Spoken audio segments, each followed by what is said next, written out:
हे देवा, हमारे ऊपर कृपा रखना। जय हो गणेश जी महाराज की। अरे पूजा, अभी तक नहीं आई तुम? आ गई बस।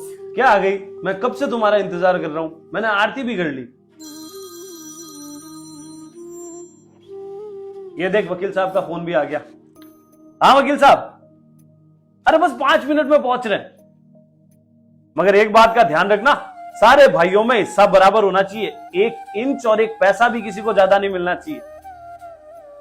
और मेरी एक और बात का ध्यान रखना कि जितने भी हिस्से करो उसमें एक हिस्सा मम्मी पापा का अलग से करना। फिर इस उम्र में कहां जाएंगे, 60 साल के हो रहे हैं, अभी उनका हिस्सा तो बनता ही है। बस बस पहुंच रहे हैं, हम पहुंच रहे हैं। आप अभी फोन रखो, पूजा करके आए। मैं कब से तुझे बुलाया जा रहा हूं, तू लेट पे लेट करे जा रही है। गांव पहुंचना है आज टाइम से। बंटवारा है हम सब भाइयों का, समझ में नहीं आ रहा? हे देवा, अपने भक्तों को सद्बुद्धि दो।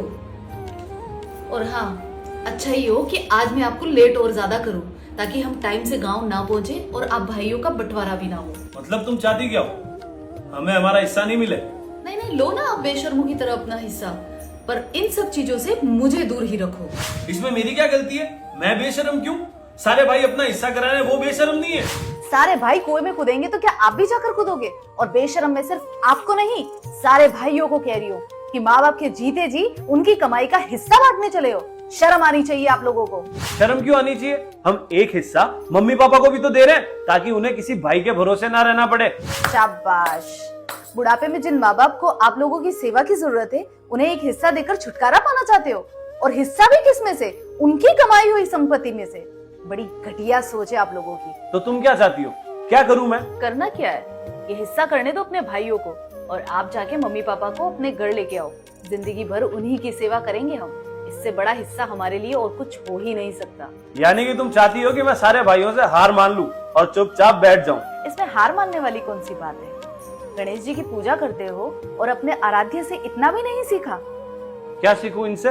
याद करो, जब गणेश जी और उनके भाई में दुनिया की परिक्रमा लगाने की प्रतियोगिता लगी थी, तो गणेश जी ने अपने माता पिता की परिक्रमा कर कर मानव जाति को ये संदेश दिया था कि एक पुत्र और पुत्री के लिए माँ बाप से बड़ी दुनिया कोई और हो ही नहीं सकता।